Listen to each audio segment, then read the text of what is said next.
नमस्कार, मैं हूं साक्षी। आप देख रहे हैं अनुभवी आंखें न्यूज। खबर भी असर भी। आइए देखते हैं बिहार की ये खास रिपोर्ट। बिहार के पूर्णिया में जन अधिकार पार्टी के राष्ट्रीय अध्यक्ष व पूर्व सांसद पप्पू यादव खूब सरकार पर कोसे।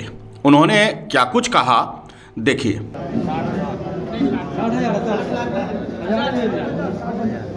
7 लाख है नहीं, मैं आपको बता दूं, बिल्कुल गलत तरीके से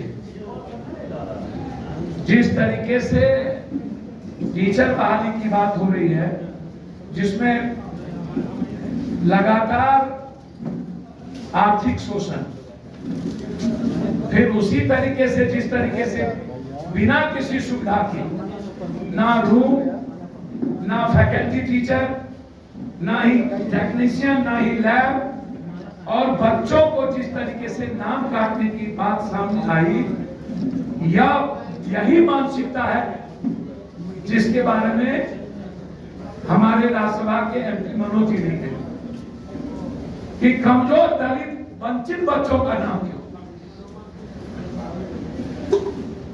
और जिन बच्चों का नाम काटा गया है अटेंडेंट के नाम पे नहीं, अलग तरीके से, मैं उस बच्चे के साथ खड़ा हूं।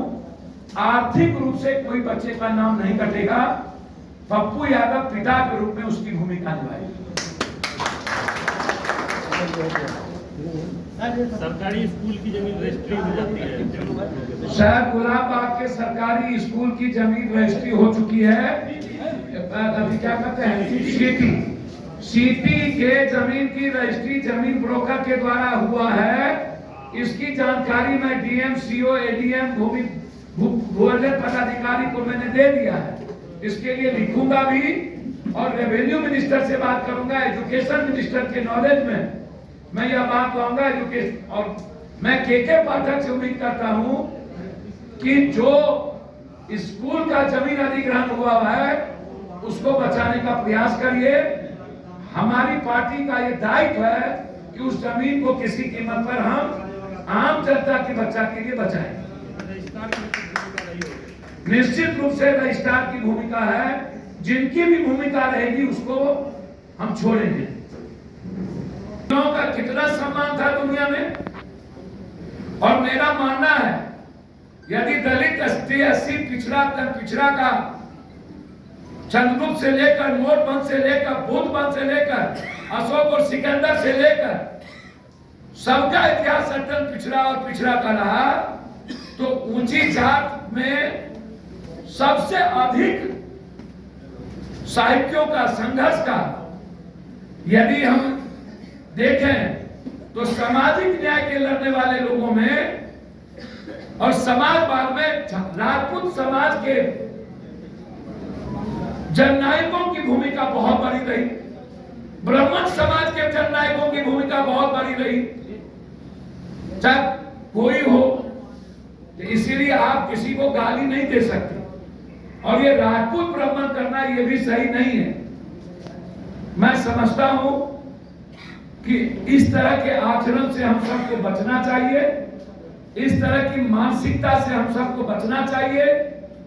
और हर दल के नेता जिनकी दुकान नहीं चलती है और बगुला भगत के तरह ऐसे ही चीजों को लेकर के अपनी दुकान चलाना चाहते हैं, देश कहां जा रहा है। केरल में सबसे ज्यादा हिंदू, सबसे ज्यादा मंदिर बीजेपी वहां ना हो, देश विकास की बात करता है, देश रोजगार की बात करता है, और हम जात पात में फंसे हुए, काट दो, मार दो, खून गर्म हो जाएगा, गाली देने में कौन आगे रहेगा, हम ज्यादा गाली देंगे कि हम ज्यादा गाली देंगे, या हमारे संविधान और लोकतंत्र के लिए खतरे का विषय है, यह आने वाले भविष्य के लिए सही दिशा नहीं है।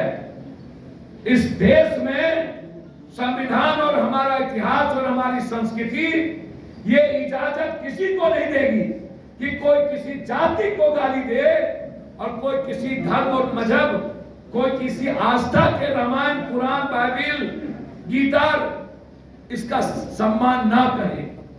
हमारा देश सभी विचारों का सम्मान करता है।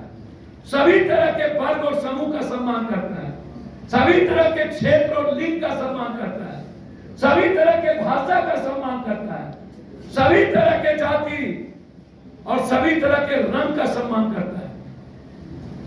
इसीलिए जो लोग, जो नेता इस तरह की भाषा का प्रयोग लगातार कर रहे हैं वह सही नहीं है और आग्रह करेंगे सभी दल के नेताओं से संयम बरतवाइए और इस पर राजनीति करना बंद करिए। आपको बता दें कि पूर्णिया के नायक होटल में जहां सदस्यता अभियान चलाया गया, लोगों को जोड़ा गया, तो वहीं उन्होंने कहा कि अब इस सरकार को बदलने का समय आ गया है। उन्होंने कहा कि सभी को एकजुट होना होगा। जिस तरह से देश में भ्रष्टाचार बढ़ गए हैं, जिस तरह से देश में लोगों की आय और महंगाई बढ़ गई है और आय घट गई है, उस पर अंकुश लगना ही होगा। आपको बता दें कि पप्पू यादव अक्सर बिहार के विभिन्न क्षेत्रों में पहुंचते हैं और जहां भी दुख तकलीफ देखते हैं वहां आर्थिक रूप से मदद भी करते हैं और आश्वासन भी देते हैं कि उन्हें न्याय मिलेगा। पूर्णिया से अताउर के साथ राजेश कुमार की रिपोर्ट। तो आज के लिए इतना ही। हमारे साथ बने रहिए और खुद को रखें अपडेट। तो देखते रहें अनुभवी आंखें न्यूज और हाँ, पढ़िए भी अनुभवी आंखें अखबार। हमारे वॉलंटियर सदस्य बनिए और आधार कार्ड, वोटर कार्ड की फोटो कॉपी भेजते हुए हमें इस नंबर पर कॉल कीजिए 8826227802। लाइक और सब्सक्राइब करना ना भूलें दोस्तों।